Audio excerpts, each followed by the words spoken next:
మా సీతారామపురం గ్రామానికి వచ్చిన మీకు అందరికీ సుస్వాగతం. కోనసీమలో మాదొక సుసంపన్నమైన గ్రామం. అరుగో మా ఊరి కామందు సీతారామయ్య గారు. కొబ్బరి పంటకు ప్రసిద్ధి మా ఊరు. అందుకే మా కామందు గారి గుండె కూడా నారికేళ్ల పాకం. ఆయన మాటకు ఇక్కడ చెట్లు, చేమలు, పశువులు, పక్షులు కూడా తలలు ఉంచుతాయి. ఆ వస్తున్నది కామందు గారి ఒక్కగానొక్క కొడుకు వాసు. కాకినాడలో డాక్టర్ చదువుతున్నాడు. శని ఆదివారాలు తండ్రితో గడపడం కోసం విధిగా వస్తాడు. వాళ్ళు తండ్రి కొడుకులా, అన్నాదమ్ములా, ఇద్దరు స్నేహితులా అన్న విషయం మీద మా ఇరుగు పొరుగు గ్రామాల్లో పందేలు కట్టుకుంటారు. మీరు సందేహించకండి, వాళ్ళు తండ్రి కొడుకులే. ఇది సీతారామయ్య గారి లంకంత అయోధ్య. ఈ ఇంటి ఇల్లాలు జానకమ్మ గారు. మా ఊర్లో చాకలి తిప్పటి లేడు కాబట్టి మా జానకమ్మకి వనవాసం కూడా లేదు. వారికి 3 కూతుళ్ళు కూడా. అరేరే, ఇద్దరే కనిపిస్తున్నారే అని ఆశ్చర్యపోతున్నారా? పెద్ద పిల్లని పొరుగునే ఉన్న రాజమండ్రిలో ప్లేటర్ గారికి ఇచ్చి పెళ్లి చేశారు. సీతారామయ్య గారు ఈ మధ్యనే తాతగారయ్యారని జానకమ్మ గారు హాస్యం ఆడతారు. జానకమ్మే అమ్మమ్మ అయిందంటాడు వాసు. ఎందుకంటే వాసు తండ్రి పార్టీ, తండ్రి మీద వేసమెత్తు మాట పడినవాడు. సీతారామయ్య గారు వారికి ఇష్టమైనవన్నీ వాసుకి అలవాటు చేశారు. సంగీతంలో, చదరంగంలో ఆ తండ్రి కొడుకులు పోటీలు పడుతుంటారు. ఓడిపోవడం సీతారామయ్య గారికి చేత కాదండోయ్.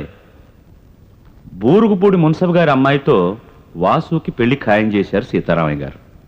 ఆ మాట జానకమ్మతో చెప్పినప్పుడు ఆవిడ మనసు ఎందుకో కీడు శంకించింది. కథ కనబడుతుంది కదూ. అవును, చదువు పూర్తి చేసుకు తిరిగి వచ్చిన వాసు తను అమ్మాయిని పెళ్లి చేసుకోవాలని నిర్ణయించుకున్నట్టు తండ్రితో చెప్పాడు. తానొకటి తలిస్తే తనయుడొకటి తలిచాడు. ఇక రండి, ఇంటికెళ్ళి చూద్దాం ఏం జరగబోతుందో.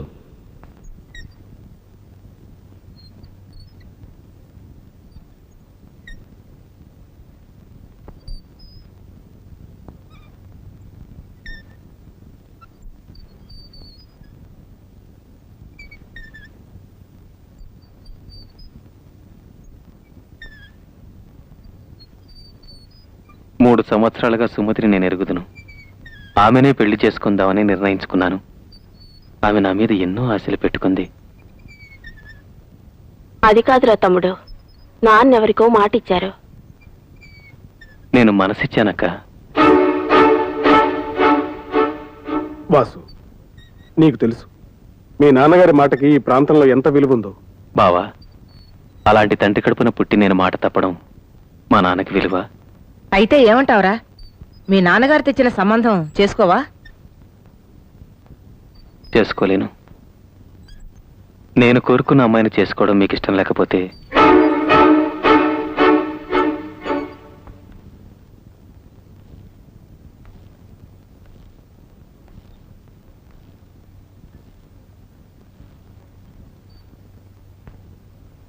చక్రవర్తి, ఊరుగుపూడి మున్సబ్ గారికి ప్రధానానికి రాక్కర్లేదని కబురు చేయండి. వాసు కోరుకున్న అమ్మాయితోనే పెళ్లికి ఏర్పాటు చేయండి.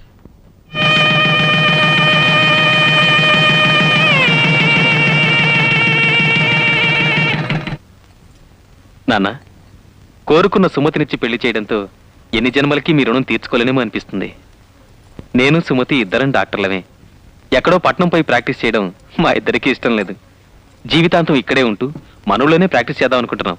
అందుకని మన తోట బంగ్లాలో హాస్పిటల్ కట్టించడానికి ముహూర్తం పెట్టించాను నాన్న.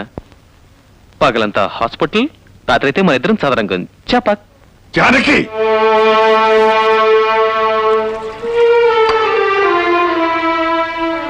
నా మాటకి విలువ లేదు. తన మనసుకే విలువ ఎక్కువ అన్నాడు. మంచిదే, కానీ 25 ఏళ్లుగా ప్రపంచంలో ఉన్న భాషంతా నాతో మాట్లాడడమే పనిగా పెట్టుకున్న నా బిడ్డ తనొకరి మీద మనసు పడ్డట్టు నాతో మాట మాత్రం చెప్పకపోవడం నా మీద గౌరవం కాదు, తిరస్కారం. నమ్మిన ఆడకూతురు గొంతుకొయ్యమనే తండ్రిని నేను కానని వాడికి తెలుసు. అయినా నాతో చెప్పకపోవడం నాకు అవమానం. నేను ఒకరికి మాటిచ్చి మాట తప్పిన వాడిని కావడానికి కారణం ఎవరు? వాడు. అయినా వాడి మనస్సు బాధ పెట్టడం ఇష్టం లేక నేనే దగ్గరుండి పెళ్లి జరిపించాను. నా మనసు ఎంత బాధపడుతోందో వాడికి తెలియచెప్పడం కోసం ఈ క్షణం నుంచి నేను వాడితో మాట్లాడపోవడం లేదు.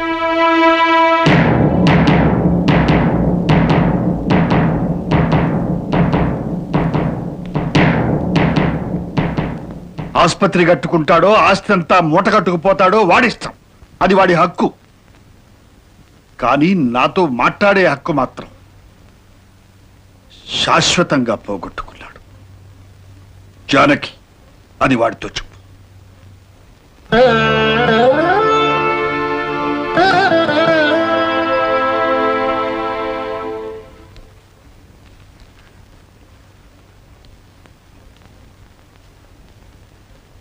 నాన్న, క్షమించండి నాన్న. సుమతి విషయం మీతో చెప్పకపోవడానికి కారణం మీ మీద గౌరవం లేక కాదు. నేను మీతో మాట్లాడకుండా ఉండగలనా? నాకింత పెద్ద శిక్ష వెయ్యొద్దు. ఇది నేను భరించలేను నాన్న. వాడు పుట్టాక చేసిన మొట్టమొదటి తప్పండి. మాట్లాడండి. వాడి కోసం నేను మొదటిసారే మాట తప్పాను జానకి. ఈ జన్మకి ఇది చాలు.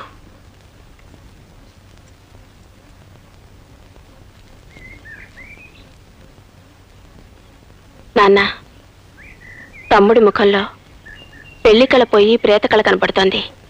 వాడితో మాట్లాడండి నాన్న. అవును మావయ్య గారు, అతని ఇష్ట ప్రకారమే పెళ్లి చేశారుగా, ఇంకేంటి? చేశాను కదా, ఇంకేంటి? మీరు బయలుదేరండి.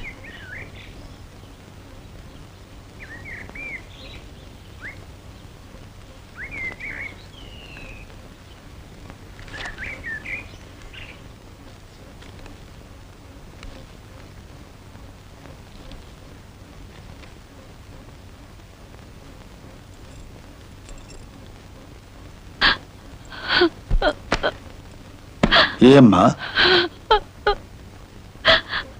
ఏం జరిగిందమ్మా? మీరాయనతో మాట్లాడండి మావయ్య గారు. దిగులుతో ఆయన నిద్రపోవటం లేదు, తిండి తింటం లేదు. నేనొచ్చి మీ తండ్రి కొడుకుల్ని విడదీసిందని అయ్యాను. నన్ను క్షమించి ఆయనతో మాట్లాడండి మావయ్య గారు. చూడమ్మా, నువ్వు ఈ ఇంటి కోడలివి, నా కూతురు లాంటి దానివి. నీ మీద నాకు కోపం లేదమ్మా. ఈ ఇంటి కోడలిగా నీకేం కావాలని అడగొచ్చు, శాసించొచ్చు. కానీ మాటకు విలువ తెలియని వాడితో నన్ను మాట్లాడమని మాత్రం అడగొద్దు.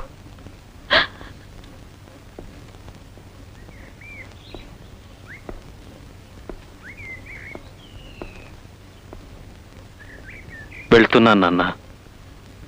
మీరు మాట్లాడని ప్రపంచం నాకు నరకం. మీతో మాట్లాడని బ్రతుకు నాకు చావు.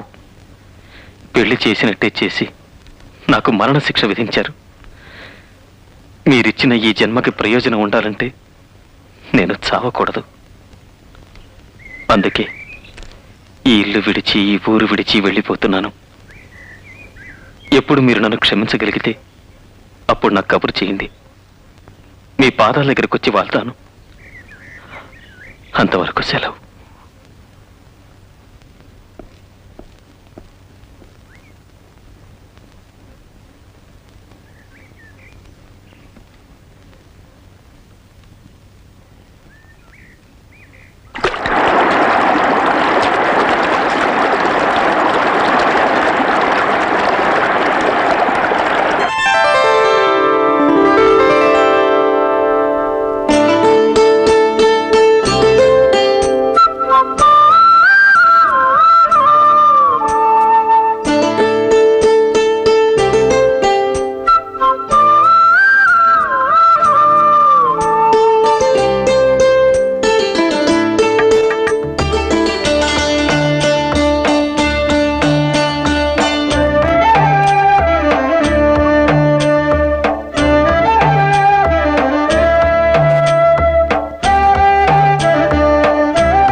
బంధువులంతా ఊళ్ళో మనవాడేళ్లలోనే ఉంటారు.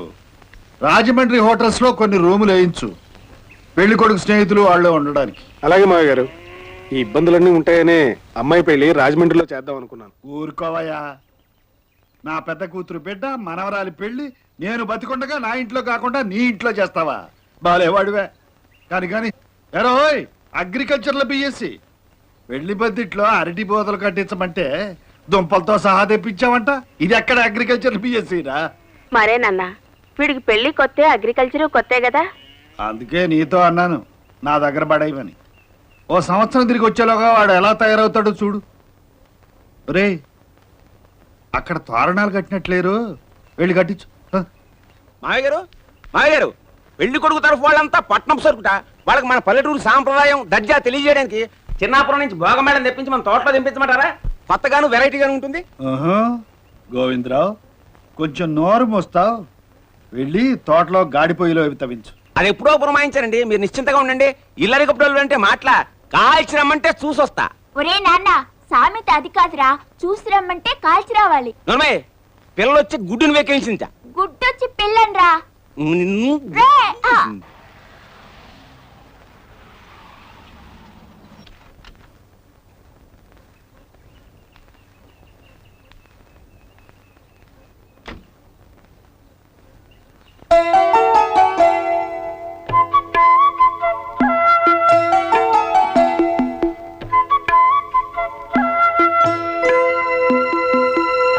ఇందుమతి, వచ్చింది ఎవరో చూడు.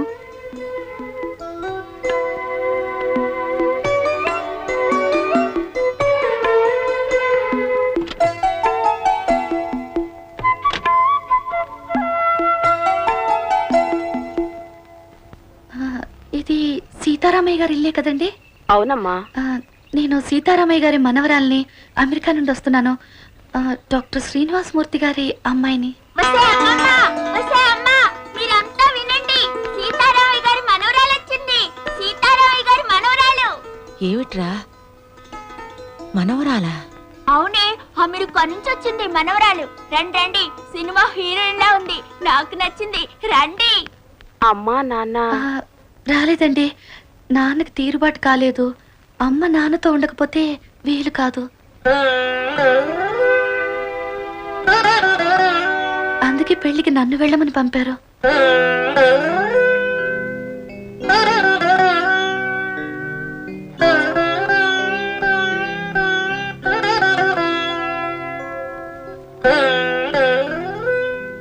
ఇందుమతి, అమ్మాయి పెళ్లికి వచ్చింది, లోపలికి తీసుకెళ్ళు. చక్రవర్తి, కార్డు నువ్వు పంపావా? అబ్బే, నేను పంపలేదండి. సరే, వచ్చిన బంధువులకి ఇంట్లో సదుపాయాలు అవి సరిగ్గా చూడండి. ఇది సీతారామయ్య గారి ఇంట్లో జరుగుతున్న పెళ్లి.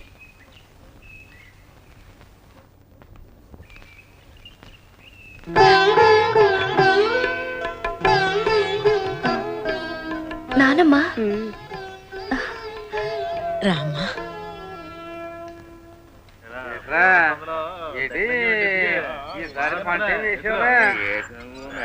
సీతారామయ్య గారు మనవరాలు వచ్చిందంట. వచ్చింది సరే, అసలు ఉన్నిస్తాడా అని. పట్టుదల ఎంతకాలం ఉంటాయి, ఈ పిల్ల రావడంతో అన్ని చక్కబడొచ్చు కదా. చూద్దాం. సువర్ణ, ఏమిటే చూసేది? రే, నువ్వు తోటకెళ్ళరా. ఇదిగో మా మాంగారు సంగతి నాకు తెలీదా? 20 ఏళ్ల క్రితం తెగిపోయిన సంబంధం. ఇప్పుడు ఈవిడ గారు వస్తుంది, ఓ కలిసిపోతుందా? ఉండేలికేం తెలుసు పిల్లకాకి దెబ్బని. ఒరే నాన్న, పిల్ల కాకేం తెలుసురా ఉండేది దెబ్బ.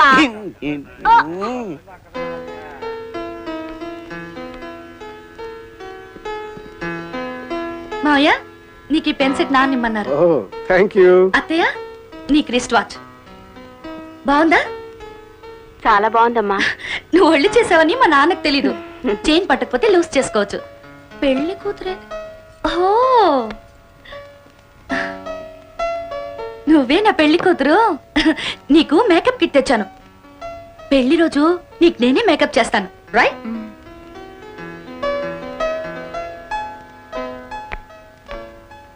కాశీ బావంటే నువ్వే, రైట్? అవును, నాకేం పంపించారు మావయ్య? నీకు ఈ పాటికి గెడ్డ వచ్చి ఉంటుందని ఈ ఎలక్ట్రిక్ షేవర్ ఇచ్చారు. How do you like it? ఒరే బ్రదరు, ఇక్కడున్న తాతయ్యకి తెలియకపోయినా నీకు గడ్డం వచ్చిన సంగతి అమెరికాలో ఉన్న మావయ్యకి తెలిసింది. థ్యాంక్స్ చెప్పరా. థ్యాంక్స్. నువ్వు శ్యామలత కొడుకువి రైట్? అవును రైట్. నా పేరు బంటి, నీకు నేను బావని. చిన్న కుర్రాళ్ళ ఉన్నానన్నా, మరో 10 ఏళ్లలో పెద్ద మనిషిని అవుతాను. రైట్ రైట్ పదా.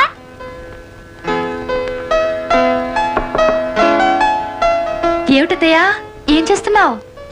మీ అత్తగారు ఏం చేస్తుంది? ఏమీ చేయలేదు. అవును, నువ్వేం చేస్తున్నావు ఇక్కడ? ఇల్లంతా తెగ తిరిగేస్తున్నావు. మీ తాతగారు చూస్తే కోపడతారు.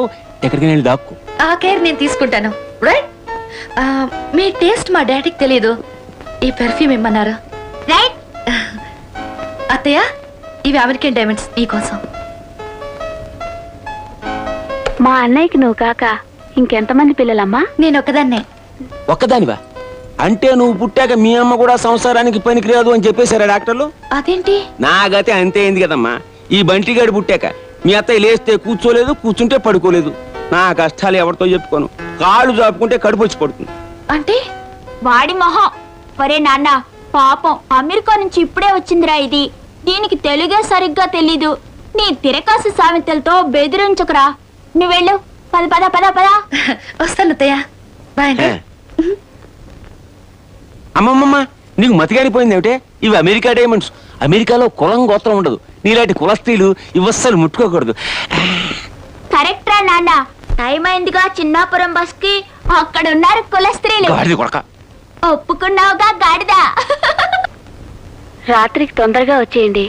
ఆలస్యంగా తలుపు తడితే నాన్న తిడతారు. నేను తలుపు తట్టను. నువ్వే తలుపు తీసి గుమ్మంలో కూర్చో. ఇదిగో నిద్రకు.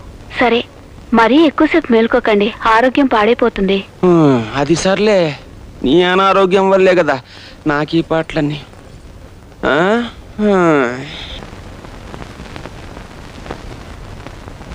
రా అమ్మా, నీకోసమే వస్తున్నాను. రా, ఇలా కూర్చో. నానమ్మ నానమ్మ, ఆ ఉయ్యాల బల్ల మీద కూర్చుంటాను. అలాగే కూర్చోమ్మా. రా. మధ్యాహ్నం సరిగా అన్నం కూడా తినలేదు. మా పల్లెటూరు వంటలు నచ్చలేదేమో. అమెరికాలో ఏం తినడం అలవాటో మరి. ఇందమ్మా, ఈ స్వీట్లన్నా తినమ్మా. ఇవి సున్నుండలు కదా? ఇవి కజ్జికాయలు, ఇవి బొబ్బట్లు, కాజాలు, పూతరేకులు. అవును, వీటి పేర్లు నీకెలా తెలుసు? అమ్మ చేస్తుందిగా. నాన్నకు చాలా ఇష్టం, నాకు కూడా ఇష్టమే. అమెరికాలో తెలుగు వంటలు తింటారా? అయ్యో నానమ్మ, మా ఇల్లు ఒక సీతారామయ్య గారిల్లే. అక్కడ ఆడే మాట తెలుగు, పాడే పాట తెలుగు, తినే తిండి తెలుగు. అవును, ఈ ఉయ్యాల బల్ల మీద తాతయ్య గారు కూర్చుంటారు కదా? నాన్న చెప్పాడా? ఇలాంటి ఉయ్యాల బల్ల అక్కడ కూడా పెట్టించారు. నన్ను కూర్చోబెట్టి నాన్న నాన్న అని పిలుస్తూ నాతో కబుర్లు కూడా చెప్తుంటారు. నిన్ను నాన్న అని పిలుస్తాడా? పేరు పెట్టి ఇప్పుడు పిలవరు, నాన్ననే పిలుస్తారు. చిన్నప్పుడు తాతయ్యతో చెప్పేవారంట కదా కబుర్లు. ఇప్పుడు నాతో. నేను మా నాన్నకే నాన్నని తెలుసా? నా తల్లి. నానమ్మా, నీకు గిఫ్ట్ తెచ్చాను. ఏంటమ్మా? చూడు.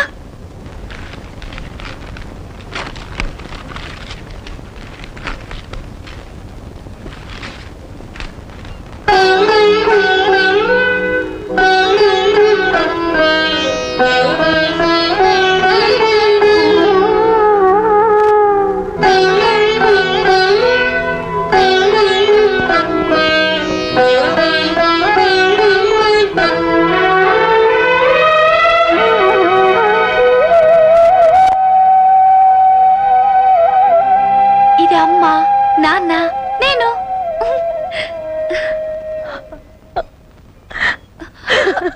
నానమ్మా, నానమ్మా.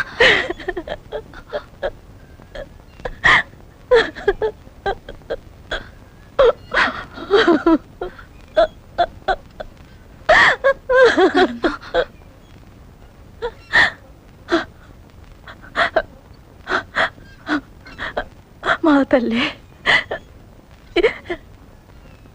ఎంత గొప్ప బహుమతి తెచ్చావు. వెళ్ళని నీతో తీసుకొచ్చినంత సంతోషంగా ఉందమ్మా.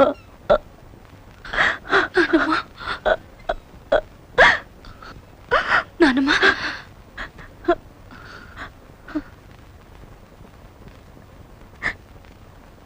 తాతయ్య కూడా గిఫ్ట్ ఇవ్వమని నాన్న ఇచ్చారు. నువ్వు తీసుకెళ్ళిస్తావా నానమ్మా? ఏంటది? ఇదిగో ఇది. నువ్వే తీసుకెళ్ళు. ఏం భయం లేదు, ధైర్యంగా వెళ్ళు. తాతయ్య నాతో మాట్లాడడం లేదు. నువ్వు మాట్లాడు. ఎంతకాలం మాటలు మానేస్తారు పిల్లలతో? వెళ్ళమ్మా, ధైర్యంగా వెళ్ళు.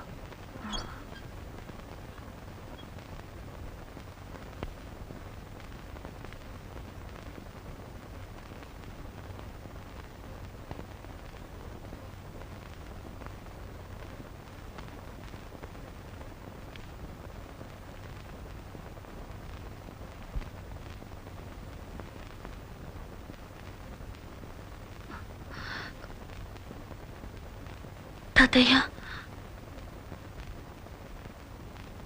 తాతయ్య, ఇది మా నాన్న మీకు ఇవ్వమన్నారా? ఏంటది?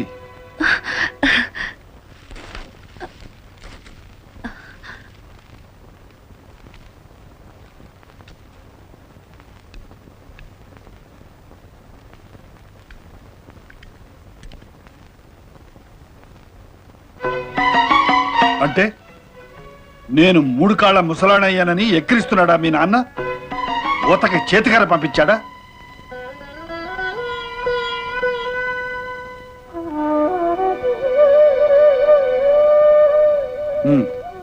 అక్కడ పెట్టెళ్ళు. నేను రావడం నీకు ఇష్టం లేదా తాతయ్య? అసలు నిన్ను ఎవరు రమ్మన్నారో చెప్పు ముందు. శుభలేఖ పంపారుగా. ఎవరికి పంపారు? మా నాన్నకి. మరి వారు దయచేయలేదే? ఆపరేషన్స్ తాతయ్య, పని ఒత్తిడి. అవునులే, కత్తులు పెట్టుకోయడమే వృత్తి కదూ మీ నాన్నకి. ఇక్కడ మా కుండెలు కోసిన అనుభవంతో అక్కడ పెద్ద డాక్టర్ అయిపోయాడు మీ నాన్న. నా ఇంటి శుభకార్యానికి రావడానికి కూడా తిరిగిలేదు పాపం. కన్న తండ్రికి కూడా అందనంత ఎత్తుకి దిగిపోయాడా మీ నాన్న? అవును తాతయ్య. సరే, వాళ్ళ ఎత్తుల్లో వాళ్ళని ఉండమని. నేను మాత్రం వాడి కోసం ఒక మెట్టు కూడా తెగను. నేను సీతారామయ్యని. నేను సీతని. ఏమిటి? నా పేరు సీత. మీ పేరే తాతయ్య.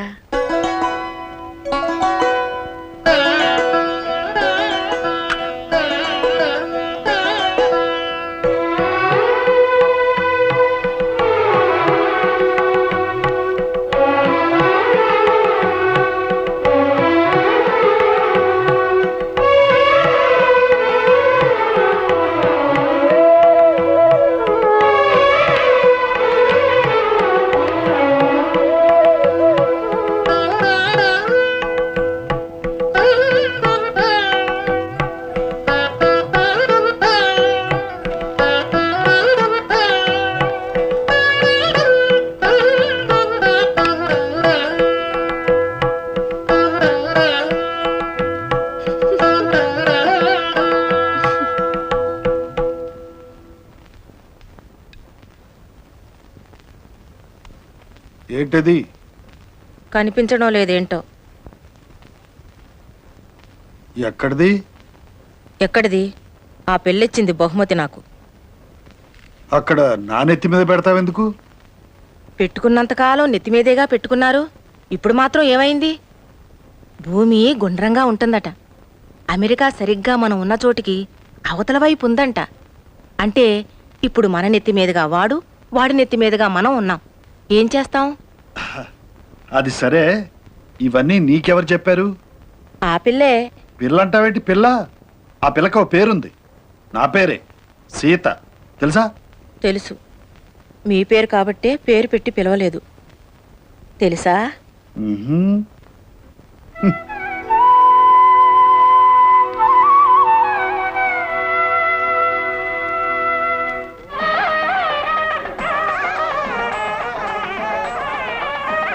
ఎంకనా ఎంతసేపు ఇక్కడైనా పక్కల సంగతి చూడవా? మాగారు భోజనాల ఏర్పాట్లు చేసేసాను. అయితే బంతికి లేపండి.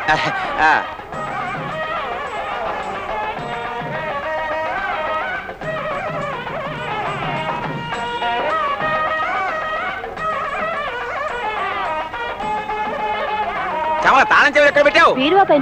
ఏది వినిపించింది సావది సన్నయ్య గోళ్ళ. అమ్మా, కాఫీ టిఫిన్లు అయ్యా? అబ్బబ్బబ్బా ఉడకలో పాలకంలాగా నువ్వేట్రా రండి, కాశీ రండి. లేడీస్ రండి, జాగ్రత్త. ఇక్కడ కూర్చోండి. మీ మనవరాలు వచ్చిందటగా సీతారామయ్య గారు. ఏ మీ మనవాళ్ళు ఎవరో మీ ఇంటికి రారా? అక్కడ ఆ పక్క లేడీస్ ఆ. నేను చూసుకుంటానులే. పెళ్లి చూడండి.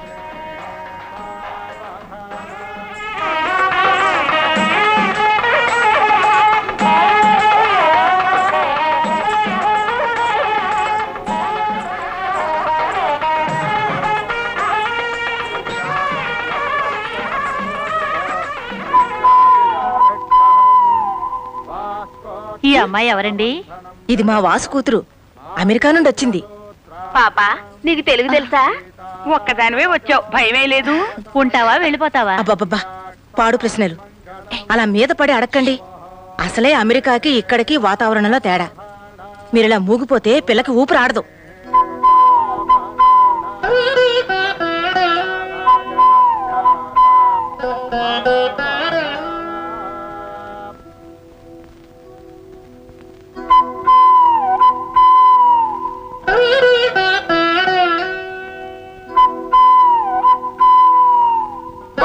భజంత్రేలు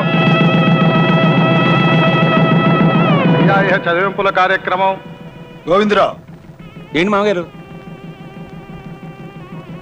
పెళ్లి కూతురికి చదివించు. అలాగే మామగారు పెళ్లి కూతురికి. పెళ్లి కుమార్తెను ఆశీర్వదించి తాతగారు 10,000 రూపాయలు. నానమ్మ ఇది నువ్వే ఇయ్యమ్మా.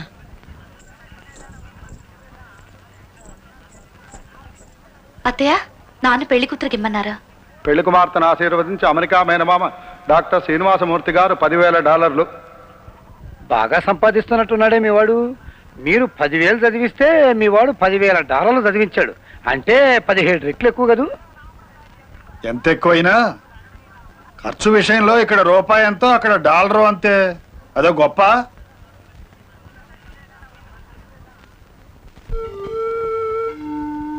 నాన్న నేను క్షేమంగా చేరుకున్నాను. పెళ్లి ఈ రోజే అయింది. అన్నీ మీరు చెప్పినట్టే జరుగుతున్నాయి.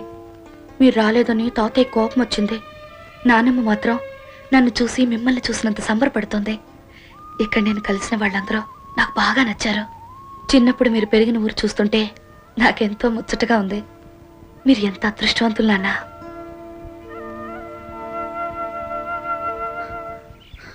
కాశీబావా పొద్దున్న ఎక్కడికి? పొలానికి. వ్యవసాయం చేస్తావు నువ్వు? వ్యవసాయం కాదు, తాతయ్యకి సాయం. నాకిష్టం లేదు, ఎక్కడైనా ఉద్యోగం చేయాలనుంది. ఆ మాట తాతయ్యతో చెప్పి వ్యవసాయం మానే. తాతయ్యకి ఒకరు చెప్పడమా? ఆయన చెప్పిన పనులు చేయడం, పెట్టించి వాటిని తినడం తప్ప ఆయనతో మాట్లాడే ధైర్యం ఎవరికుంది? సరే సరే, నువ్వు ఇంటికి వెళ్ళు. సరే నేను ఇంటికి వెళ్ళి ఏదో టైంలో పొలంకి వస్తాను. అక్కడే ఉంటావుగా? అక్కడే ఉంటా.